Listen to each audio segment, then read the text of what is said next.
How's it going, legends? Hope everyone's having a great day. It's that time of the year when they're releasing new guitars. We've got Ibanez 2025 range. Let's take a look at it. So let's see what the offerings are for Ibanez this year. So we've got some signature models. Manual Gardner. That's different. Headless. That's weird looking to me. We've got an Andy Timmons. Got the Paul Gilbert. I think it's like a reverse Iceman. Got Tim Henson. Yeah, not too bad looking things. We got there. I think it's called the Tree of Death on that one.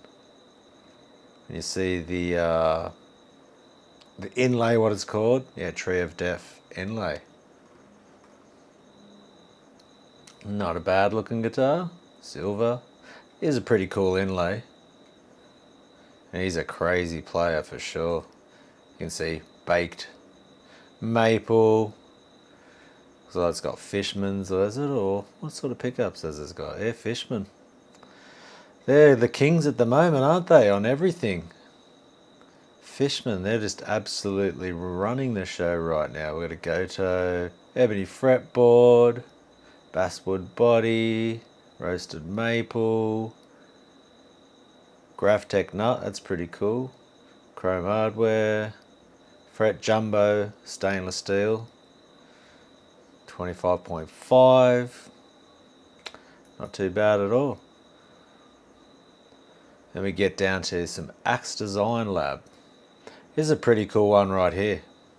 I like this thing. Evertune. Once again, Fishman's absolutely killing it. And we've got that reverse headstock, which they're absolutely just coming out firing with just reverse headstock after reverse headstock.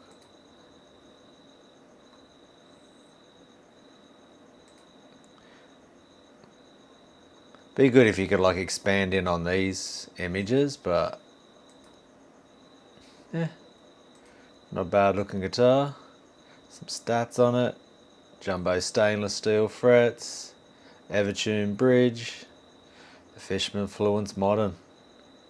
They're absolutely all over everything. We've got like an S shape, multi-scale, different sort of bridge setup. Look at that, still got the old school. That is from the 90s, that plastic thing there on the S body. But then they've put multi-scale. So it's definitely different. Oh, and there's two different color variations. That's different. Definitely. Very strange. They look like Damasio's. No, just some type of Ibanez pickup, I think. So then we've got these headless looking guitars. It's like a 7-string headless. That's pretty cool. Don't like the color of that fretboard. They're trying. I'll give them, you know, for the innovation and that. They're definitely trying to have a go, but yeah, meh. Let's just move on from those ones. And what we've got here, we've got, yeah, classic. The AZ range, they've definitely been very popular and they're pushing these hard. You can just tell by looking at it. Baked maple. Yeah, not bad looking, but more traditional. Like I'll always say, whether it's ESP, Jackson, whatever, this type of body shape, see, that's just like a Strat. Okay, at the end of the day, that contour right there, arm cut, was on the very first Stratocasters. Pickguard, same looking thing. The only difference is we've got a humbucker, Seymour Duncan, roasted maple, their own take on the headstock. It's just definitely an improved Strat, but you know, even down to the tummy cut, you know, they're probably that sort of carve there is more of an innovation, I'd say, but they were doing that for years. But it's more of a tummy cut. But at the end of the day, they're all Stratocasters. They're just like a refinement on a Stratocaster. You know, each one of those different types of colours. Yeah, very traditional. You know, some flame. burst type of maple action. Then we get into my favourite, RGs. That's pretty awesome. Yellow. They're old school sort of inlays. You got your classic RG. Oof. Red. Look at the variations in colours. Always looks sick in red, man. That's a classic. Made in Japan, 550 Genesis. Been around for a while, but they're still continuing with that one. That is just... That's my childhood right there. Or when I was a teenager. That just, yeah. I'm down with that every single day of the week. That's nostalgia for me. But this one here is very interesting to me. It's like the blue... I've never seen anything like that with the blue Fishman. That is just... And then reverse headstock. They're absolutely killing it with that. Once again, what I'll always pick if you ever watch any of my videos, only personal preference. Volume placement. The way I pick, I just hate volume being there, you know. And I'm more of just a one pickup type of person anyway. But that's a cool looking guitar. And then we've got another one here. No inlays, you know, just blacked out. That is just cool. And that's your, not low pro, that's, what type of bridge is that one? Ed 02. So I think that's definitely like an Indonesian guitar. You can see there. Be good if you could actually like zoom in on these. That's all they let you do. And we could really get a close up of them, but like you can't even...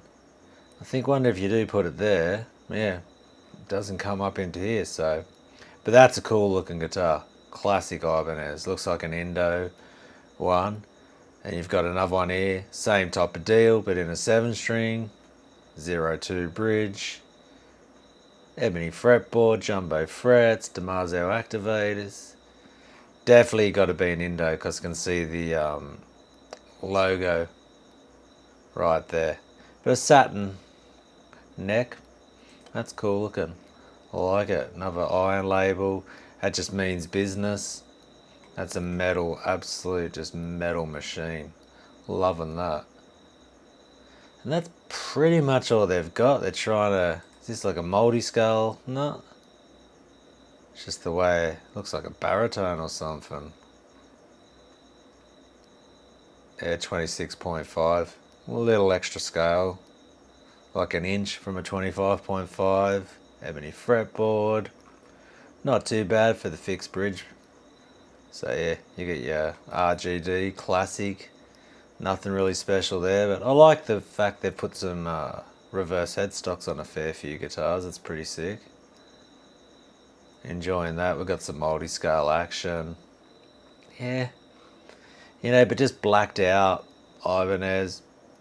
It's good for the iron label, but nothing to write home about with a lot of these designs. Then we've got hollow bodies, yeah, like, yeah, nah, with that one. And then we've got some freaky looking basses, so that's a crazy looking bass. Full multi-scale, headless, very good for traveling. Nice wood. Has some nice grain and all of that sort of stuff. Looks like a solid machine, for sure. Get some good tones out of that one. These look super strange. They're like some hollow body, weird design. If you see it from these pictures, they're like chambered out. So I'm guessing that's like a semi-hollow type of thing. But yeah, looks pretty cool. Got the neck, what do we got here? 30 frets. What the? A panga. With a bright and powerful sound. But yeah, that's very unique, that. 30 frets, luminescent side dots. Yeah, not bad. Very different looking. That grain, open grain type of look. So they're innovating there. But I don't know if they're any different this year. That's a pretty cool looking one too. Got some lefty action. Good old classic sound gear. Yeah, then we just got your classic SR basses. Always solid bass guitars. But so there you have it, the 2025 range for Ibanez. Isn't anything that great? Just run of the mill. You know, what does Ibanez really do except just the same thing over and over again? Most of these guitar companies these days, they're just doing the same color, the same type of things, cashing in on tradition. You heard me carry on over the Genesis, so obviously it's a good sales point right there. Reverse headstock. I really think Ibanez could open up with V's and different shapes. You know, I really think they're missing a part of the market there. I've never seen Ibanez do a take on a V. That would be cool. They got the Ziphos or Zephos, however you say it. That was, you know, not a bad looking guitar there, but they're never stepping outside too much. And if they're going to do nostalgia, bring back the Universe Swell. But that would just be insanely expensive because it's going to be tied to Steve Vai. But that, you know, I can see how the nostalgia works because listen to me. I'm just like, whoa, that Universe on Passion and Warfare, Steve Vai, that would just be like, yeah. The, you know, green, yellow and pink disappearing inlays, that's just classic as. That would be cool. I would love to see a V, reverse headstock, Passion and Warfare style, like a 7-string with the disappearing inlays. That would be sick. Like the rainbow swell, but looking like, you know, the classic iconic, but on a V or something like that. That would be classic.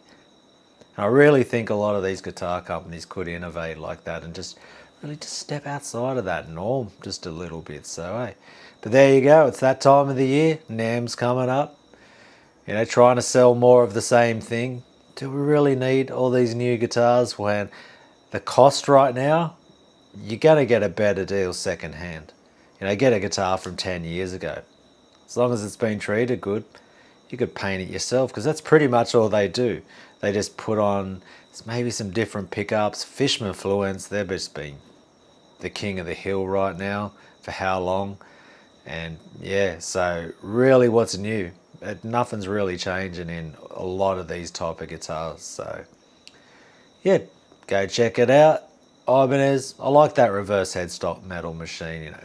But I'm a simple person too, so that's what they know. You can't, you know, like the old saying goes, if it isn't broke, you don't need to fix it. So hey, until next time, legends, take care of yourself, look after each other, keep smashing out those riffs, and I shall see you in the next one. Catch us later.